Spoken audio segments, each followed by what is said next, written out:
Okay, hello students. आज का हम लोग का टॉपिक है PWM एंड PPM सिग्नल। इसका हम लोग का जनरेशन और डिटेक्शन ये सीखेंगे। तो सबसे पहले तो इंट्रोडक्शन कि PPM और PWM सिग्नल होता क्या है। ये आपका इनपुट सिग्नल है XT, ये PWM सिग्नल है, ये PPM सिग्नल है। तो PWM सिग्नल क्या होता है? In case of PWM signal, मान लीजिए कोई पल्स है इस टाइप से, पल्स ट्रेन है, ठीक है। In PWM signal the width of the pulse varies according to the amplitude of the message signal.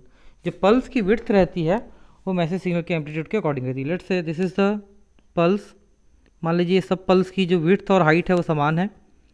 अब ये PWM सिग्नल है बेसिकली ये वाला। देखिए जहाँ पे इनपुट सिग्नल का एम्पलीट्यूड कम है वहाँ पे पल्स की विड्थ कम है, जहाँ पे इनपुट सिग्नल का एम्पलीट्यूड ज़्यादा है वहाँ पे पल्स की विड्थ ज़्यादा है। जैसे यहाँ पे सबसे ज़्यादा एम्पलीट्यूड है इनपुट सिग्नल का, वहाँ पे मेरे को पल्स की विड्थ ज़्यादा मिल रही है। ये पल्स की विड्थ पहले इतनी थी, अब ये इतनी हो गई है, ठीक है। इस पल्स की विड्थ पहले इतनी थी, अब इतनी हो गई है। पहले इस पल्स की विड्थ इतनी थी, अब इतनी हो गई है। जो पल्स की विड्थ है वो चेंज होती है as per the amplitude of the message signal. For example यहाँ पे देखो एम्पलीट्यूड थोड़ा ज़्यादा है तो हमको थोड़ा पल्स का विड्थ ज़्यादा मिल रहा है। देन पल्स पोजीशन मॉड्यूलेशन, जहाँ पे मेरे को सिग्नल का एम्पलीट्यूड कम मिलेगा वहाँ पे पल्स के बीच का गैप कम मिलेगा। मतलब पल्स पोजीशन मॉड्यूलेशन क्या होता है? Position of the pulse varies as per the amplitude of the message signal. Pulse की जो लोकेशन या पोजीशन बोलना चाहिए वो वेरी करती है as per the message signal, ठीक है। तो मैसेज सिग्नल का एम्पलीट्यूड जब कम होगा तो पल्स के बीच का जो गैप होगा, एक्चुअली यहाँ पे और होना था, वो पल्स के बीच का जो पोजीशन होगा वो कम होगा, ठीक है। और जहाँ पे मैसेज सिग्नल का एम्पलीट्यूड ज़्यादा होगा वहाँ पे पल्स का बीच का जो गैप होगा वो ज़्यादा होगा।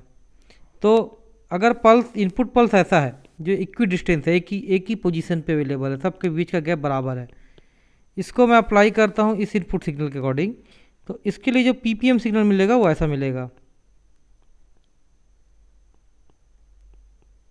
जहाँ पे इनपुट का एम्पलीट्यूड ज़्यादा वहाँ पे पल्स के बीच का गैप ज़्यादा, जहाँ पे एम्पलीट्यूड कम वहाँ पे पल्स के बीच का गैप कम। तो पल्स पोजीशन मॉड्यूलेशन में क्या होता है?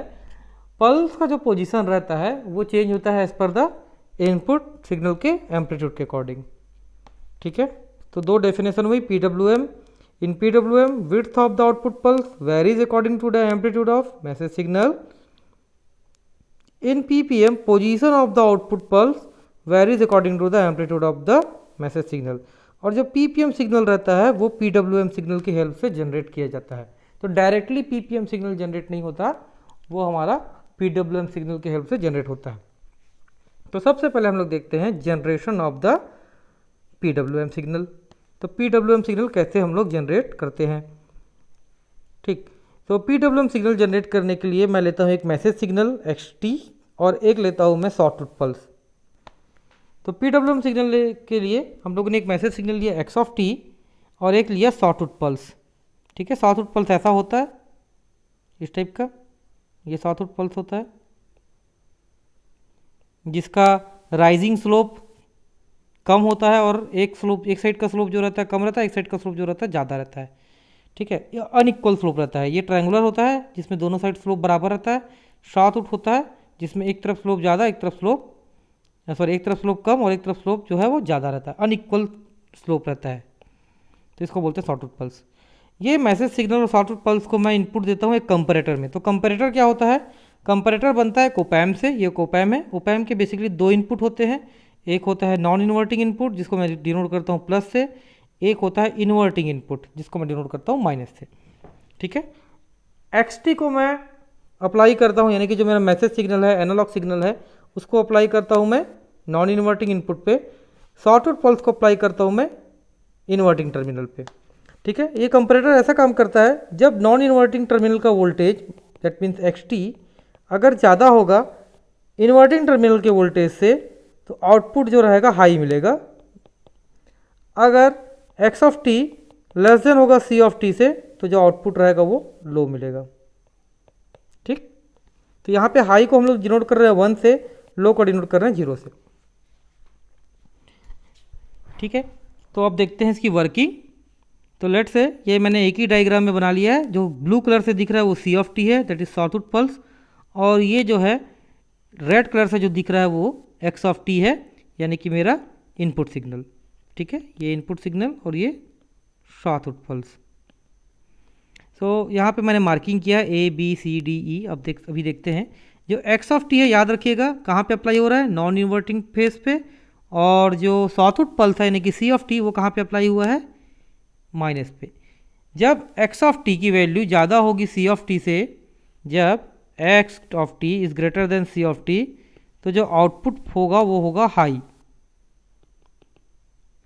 एंड जब X of T is less than C of T, तो जो आउटपुट होगा वो होगा लो। ये दो चीज़ हमको ध्यान रखना है बस। अब इससे सॉटूथ पल्स से, इन दोनों से हम लोग PWM सिग्नल कैसे जनरेट करते हो देखते हैं। सो यहाँ पे मैंने दोनों को एक के ऊपर एक ड्रॉ कर दिया ताकि हमको समझने में आसानी होगा। तो देखिए पॉइंट ए से लेके पॉइंट बी तक, मतलब इस पॉइंट से इस पॉइंट तक, देखिए यहाँ से जो ब्लू वाला सिग्नल है यानी कि सी ऑफ टी की वैल्यू ज़्यादा है, दिस वन, और एक्स ऑफ टी की वैल्यू कम है, इस पॉइंट से इस पॉइंट तक। तो यहाँ पे X of T less than C of T है इस पोजीशन में। ठीक है, ड्यूरिंग दिस पॉइंट ये एक्स ऑफ टी है और ये जो ब्लू कलर से है वो। तो ए से बी के बीच में input signal, sorry sawtooth pulse की वैल्यू ज़्यादा है, सी ऑफ टी की वैल्यू ज़्यादा है और एक्स ऑफ टी की वैल्यू कम है, तो आउटपुट मिलेगा 0। नाउ बी से सी के बीच में देखो, बिटवीन बी टू सी, ये input signal x of T और ये जो ब्लू कलर से नीचे दिख रहा है वो सॉटूथ पल्स। तो यहाँ पे एक्स ऑफ टी की वैल्यू ज़्यादा है, सी ऑफ टी की वैल्यू कम है। ठीक है, सी ऑफ टी नीचे में है एक्स ऑफ टी से, तो यहाँ पे जो आउटपुट मिलेगा वो रहेगा 1। तो बिटवीन दिस टाइम मेरे को आउटपुट क्या मिलेगा, 1, क्योंकि X of T is greater than C of T.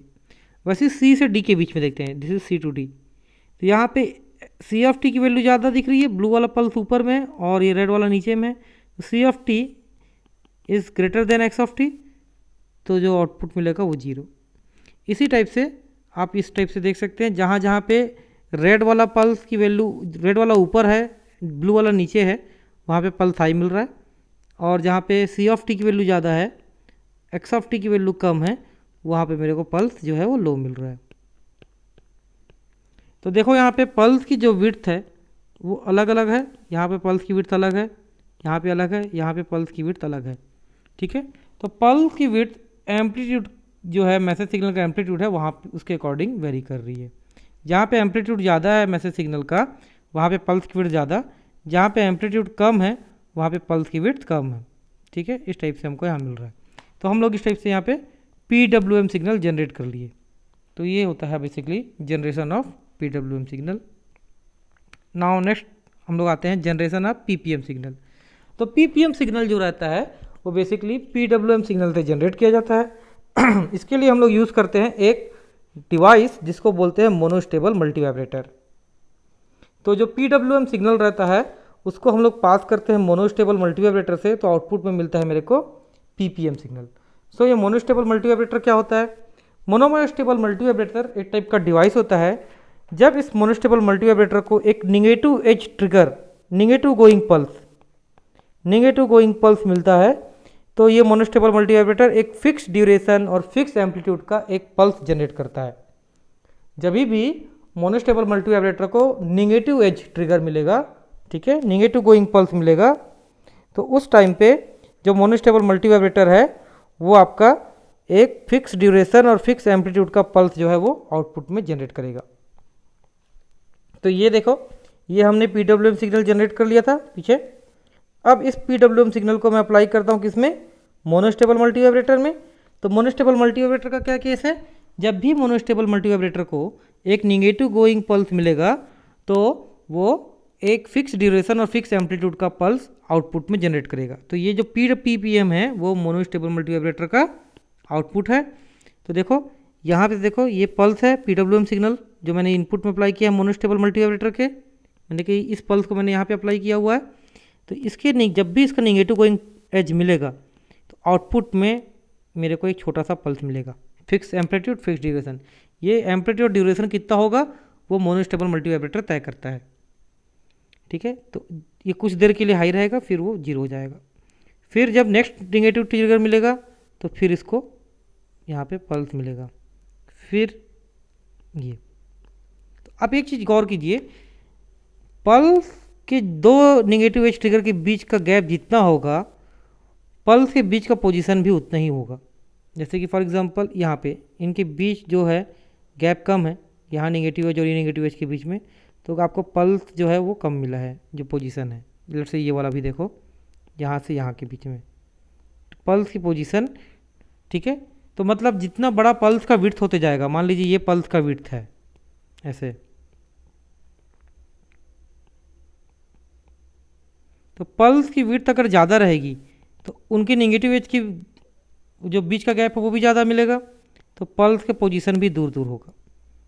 और जब दो नेगेटिव एज के बीच का गैप कम होगा तो पल्स का पोजीशन भी पास पास होगा।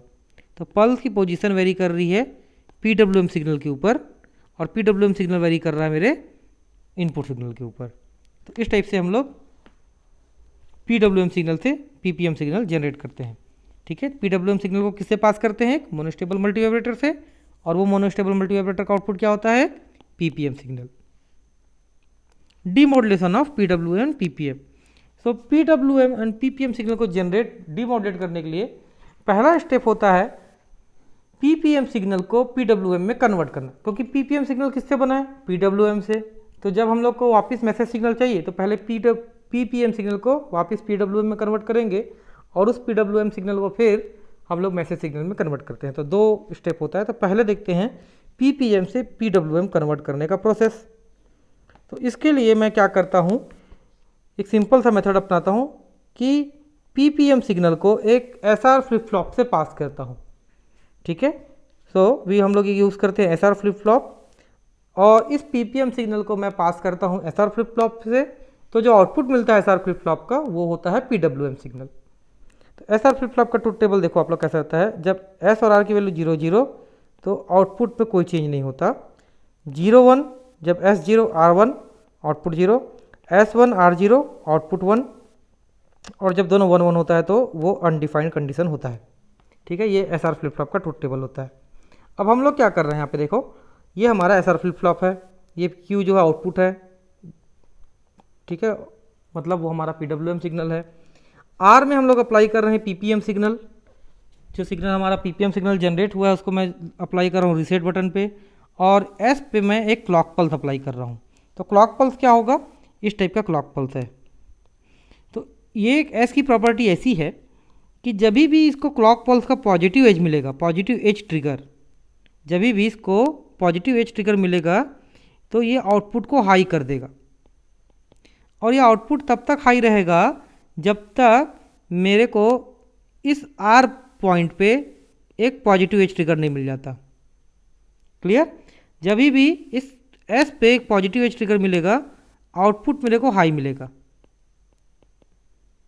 और ये तब तक हाई रहेगा जब तक मेरे को R में एक पॉजिटिव गोइंग एज ट्रिगर नहीं मिल जाता। जैसे ही पॉजिटिव गोइंग एज ट्रिगर मिलेगा ये आउटपुट 0 हो जाएगा, और ये आउटपुट फिर 0 ही रहेगा जब तक अगेन मेरे को S पे पॉजिटिव गोइंग ट्रिगर नहीं मिल जाता। तो इस चीज कॉन्सेप्ट को ध्यान में रखते हुए अपन इसको देखते हैं।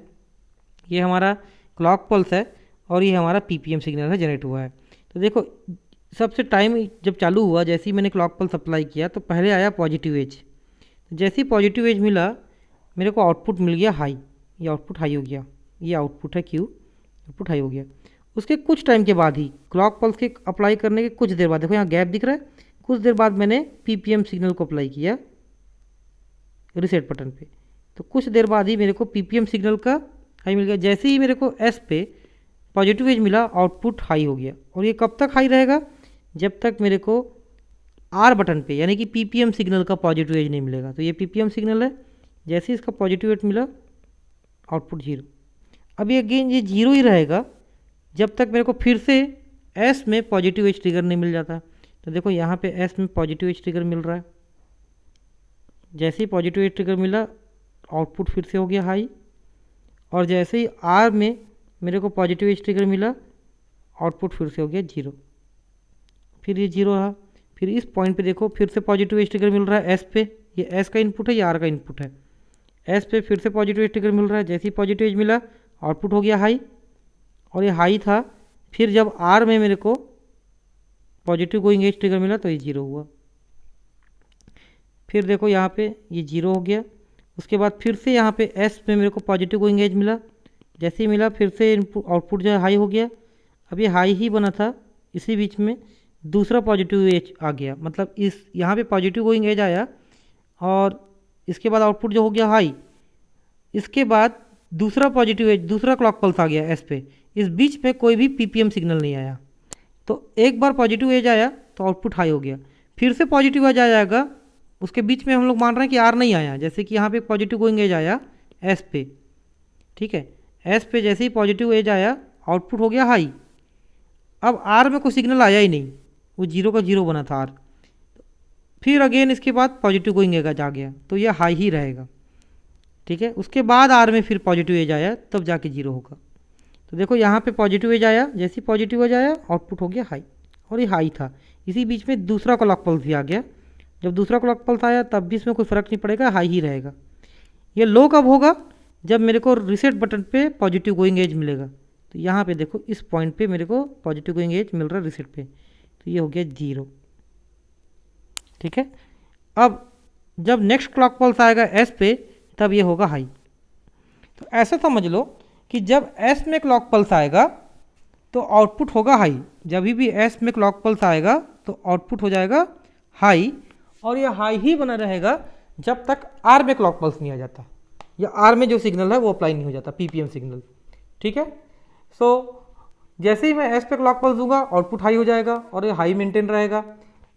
और जब आर में मेरे को पल्स मिलेगा तब मेरा आउटपुट क्या होगा? लो हो जाएगा, और ये लो बना रहेगा फिर से जब तक मेरे को फिर से एस में क्लॉक पल्स नहीं मिल जाता, ठीक है। तो जब भी एस में क्लॉक पल्स आएगा आउटपुट हाई हो जाएगा, जब भी आर में हाई क्लॉक पल्स आएगा आउटपुट जो है लो हो जाएगा। तो इस टाइप से पीपीएम सिग्नल मिलेगा मेरे को। अब इस पीपीएम सिग्नल से मेरे को मिलेगा पीडब्ल्यूएम सिग्नल। अब आप देखिए, अगर जो पीपीएम सिग्नल का पोजीशन है अगर वो बहुत दूर दूर है, अगर वो बहुत दूर दूर है पीपीएम सिग्नल का पोजीशन, तो आपका पल्स का विड्थ जो रहेगा वो हाई मिलेगा। जैसे कि यहाँ पे देखो, यहाँ पे पीपीएम सिग्नल बहुत दूर दूर पे पोजीशन है तो पल्स का विड्थ जो रहेगा हाई मिलेगा। अगर पीपीएम सिग्नल बहुत पास पास है जैसे ये, तो पल्स का विड्थ जो रहेगा वो कम मिलेगा, ठीक है। तो अगर पल्स की पोजीशन यानी कि पीपीएम सिग्नल का पोजीशन बहुत पास पास है तो आउटपुट पीडब्ल्यूएम सिग्नल का विड्थ जो है वो कम मिलेगा। अगर पल्स का पोजीशन बहुत दूर दूर है तो आउटपुट पल्स का विड्थ ज़्यादा मिलेगा। इस टाइप से पीपीएम सिग्नल से हम लोग पीडब्ल्यूएम सिग्नल जनरेट करते हैं। Now demodulation of PWM signal. तो पीडब्ल्यूएम सिग्नल तो मिल गया, उसको डीमॉड्यूलेट करना है। अब तो उसके लिए मैं क्या करता हूँ, पीडब्ल्यूएम सिग्नल को एक रैम्प जनरेटर से पास करता हूँ। ये रैम्प जनरेटर को जो भी आउटपुट आएगा वो लो पास फिल्टर में देता हूँ, वो मैं आउटपुट मेरे को मिलता है मैसेज सिग्नल। तो रैम्प जनरेटर क्या करता है? तो रैम्प जनरेटर क्या करता है, जब भी उसको पीडब्ल्यूएम सिग्नल मिलता है तो जैसे ही उसको पीडब्ल्यूएम सिग्नल का जो पल्स मिलता है उसका पॉजिटिव एज मिलेगा तो वो एक रैम्प सिग्नल स्टार्ट करेगा। और इस रैम्प सिग्नल को कब स्टॉप करेगा? जब उस पल्स का उसको नेगेटिव एज मिलेगा। तो जैसे ही किसी पल्स का पॉजिटिव एज मिलेगा वो रैम्प सिग्नल को स्टार्ट करेगा, और इस रैम्प को स्टॉप करेगा वो जब उसको एक नेगेटिव एज मिलेगा उस पल्स का, ठीक है। सो अब देखिए कि जो पल्स का विड्थ है वो अलग अलग रहेगा। जब पल्स का विड्थ अलग अलग रहेगा तो जो रैम्प की हाइट है, रैम्प सिग्नल की जो हाइट है वो भी अलग अलग आएगी। जब पल्स की विड्थ कम रहेगी तो रैम्प सिग्नल की विड्थ कम आएगी, जो हाइट रहेगी रैम्प सिग्नल की वो कम आएगी। जब पल्स की विड्थ ज़्यादा रहेगी तो रैम्प सिग्नल की हाइट जो रहेगी वो ज़्यादा रहेगी। सो इस टाइप से हम लोग बोल सकते हैं कि the height of the ramp signal is directly proportional to the width of the pulse. तो हम लोग पीडब्ल्यूएम सिग्नल को एक रैम्प जनरेटर से पास करते हैं। ये ramp generator ramp signal provide करता है, जिसमें ये रैम्प जो सिग्नल जनरेट करेगा उस रैम्प सिग्नल की हाइट जो रहेगी वो पीडब्ल्यूएम सिग्नल की विड्थ के बराबर रहेगी या उसके प्रोपोर्शनल रहेगी। जब विड्थ ज़्यादा मिलेगा इनपुट में तो रैम्प सिग्नल ज़्यादा हाइट का मिलेगा, जब विड्थ कम मिलेगा तो रैम्प सिग्नल कम हाइट का मिलेगा। उस रैम्प सिग्नल को फिर हम लोग पास करेंगे लो पास फिल्टर से, और वो लो पास फिल्टर फिर मेरे को आउटपुट सिग्नल देगा। तो देखो ये रहा पीडब्ल्यूएम सिग्नल, इनपुट सिग्नल। इसको पास करूँगा इस सिग्नल को रैंप जनरेटर से, तो वो रैंप सिग्नल पास जनरेट करेगा। तो ये रैंप जनरेटर का आउटपुट है। जब पॉजिटिव एज मिला तो रैंप सिग्नल स्टार्ट हुआ। कब तक चलते रहेगा रैंप सिग्नल? जब तक उसको नेगेटिव एज नहीं मिल जाता। जैसे ही नेगेटिव एज मिला रैंप सिग्नल जीरो हो गया। फिर से पॉजिटिव एज मिला तो रैंप सिग्नल स्टार्ट हुआ। कब तक चलेगा? जब तक उसको नेगेटिव एज नहीं मिल जाता।